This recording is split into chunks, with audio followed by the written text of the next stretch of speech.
umva se uretse gato uyu munsi wa none nkuzaniye amakuru atariho ivumbi nubwo kenshi njya mbona mu integirisha.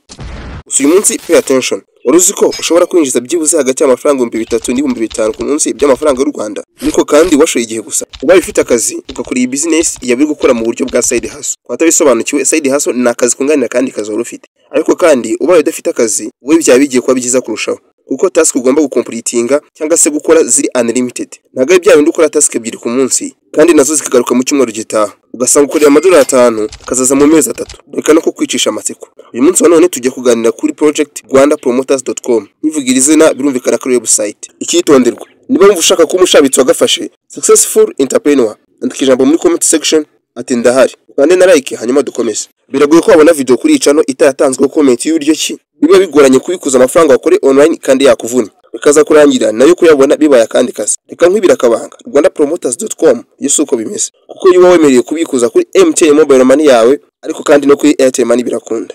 Uru rubuga kurukoresha ntago bizabigoye, kuko ni urubuga rwakitse ku buryo buri wese ashobora kuba yarukoresha bimworoheye mu ndimi zose, no kuvuga Ikinyarwanda, Icyongereza, Igifaransa n'izindi. Wowe uhitamo urubuga wisangamo kurusha izindi. Gusa pay attention, iyi website ntago ibarizwa ibintu byose wakimagine ko ugomba gushyirwaho. Oya, kuko yubakiwe department cyangwa se igisata cy'ibintu bijyanye no gucuruza, aho hazajya hatangirwa services zikurikira bijyana nuko izina ryawe ribisobanura, Rwanda Promoters nyine. Gusa mbere yuko ninjira muri kisi yo gusobanura service, ariko kandi muzikana ko nabyo ingenzi ko tuzimenya, reka mbanze mbibutsa akakana hanyuma dukomeze. Aha wageze ni kuri Kura Online, umuyoboro umwe rukumbi utangaza amakuru kandi yizewe ku bijyanye n'uburyo wabasha kwinjiza cyangwa se gukorera amafaranga online. Nge nitwa Bazaza. Menya neza ko ukoze subscribe kugira ngo utazacikwa n'ibiganiro byacu by'ubutaha. Bityo rero ushobora kugira igitekerezo, ikibazo cyangwa inyunganizi, aha watunyandikira kuri Instagram, nitwa Bazaza official. Ukibuka no kumfollowing kuko ntacyo bitwaye. Ariko kandi ubaye utarajoininga WhatsApp community yacu uri mu bari guhomba. Link ya Instagram yanjye n'iya community yacu byose biri muri comment section.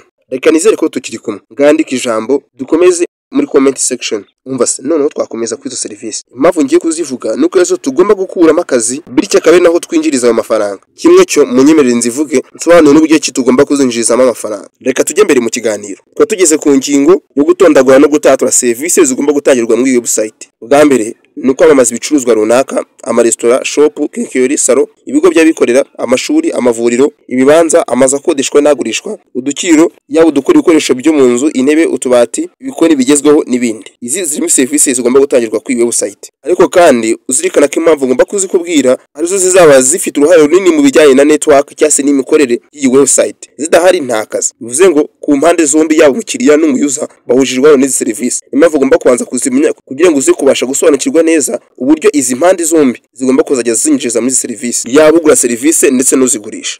Ubwo uzigurisha ni ugiye gukora ka kazi ko kuri murandasi nababwira, uzigura n'ugiye kwishyura ngo yamamaze. Kabiri ni bijyanye no gupromoting social media, haba content creator tuzaba tubazamura ama YouTube channel yabo, aba artist, abanyamuziki n'abandi bifuza kuzamura imboga zabo, abo nabo bazajya batwishyura hanyuma tubazamurire izi mboga zabo. Reka turebere hamwe ngo bizakora bite. No kuvuga ngo dufite impande ebyiri, two sides. Uruhande rw'ugura service, client, rw'umuyuza utanga service. Ugiye gukorera amafaranga uri umuyuza, hanyuma ugiye gutanga akazi ni client, umukiriya. Ese wowe nk'umuyuza uzinjiriza. Iyi system yubakitse ku buryo ki ugomba kureba amatangazo ukinjiza amafaranga runaka, ariko kandi ukurira amatangazo menshi none ni kurimo kwinjiza menshi. Hano hakazamo gutanga ama subscribe ku YouTube channel ba content creator, kuri YouTube channel z'aba artist, no kureba ibihangano byabo no kuba repostinga ku ma account yanyu. Mu by'ukuri hashobora kuzamo account za TikTok, Instagram, YouTube, Facebook n'izindi. Niyo mpamvu mu bintu usabwa hagomba kubonekamo email wageneye akakazi ndetse na account z'izo social media twavuze haruguru. Urumva biri simple. Uzajya winjiza bitewe n'akazi wakoze. Birashoboka ko urimo kureba iyi video wenda utari umuyuza,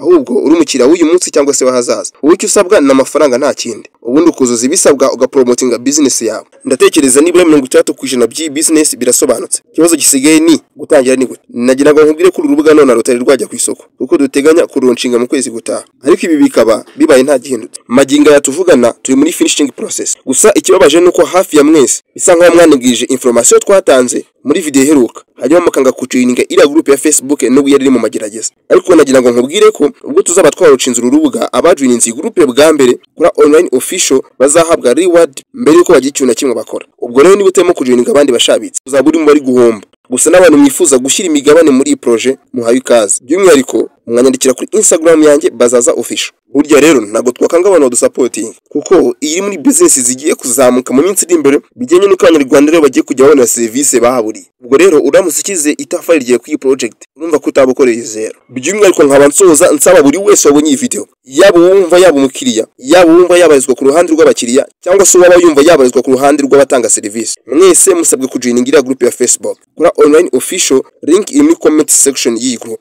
Muze mutujoininge twabashabitsi bagenzi banyu. Iyi deal udakomeza kuyinegirije kuko ni game changer. Mu by'ukuri iyi deal serious igiye guhindura ubuzima bwa benshi mu minsi iri imbere muraza kumirwa. Uba watimo kujoininga abandi bashabitsi bagenzi bawe urumva ari guhomba. Reka nkubwire ko hageze ari kuri Kura Online. Umuyoboro umwe rukumbi utangaza amakuru yizewe ku bijyanye n'uburyo twabasha kwiteza imbere binyuze ku gukora akazi ko kuri murandasi. Nkuko nabivuze ushobora kugira ikibazo, igitekerezo cyangwa inyunganizi, wanyandikira kuri Instagram yanjye nitwa Bazaza Official ukanamfollowinga ntacyo bitwaye. Reka mbarakiye kuba natwe mu biganiro byacu by'ubutaha. Ndabakunda cyane, hasta la vista.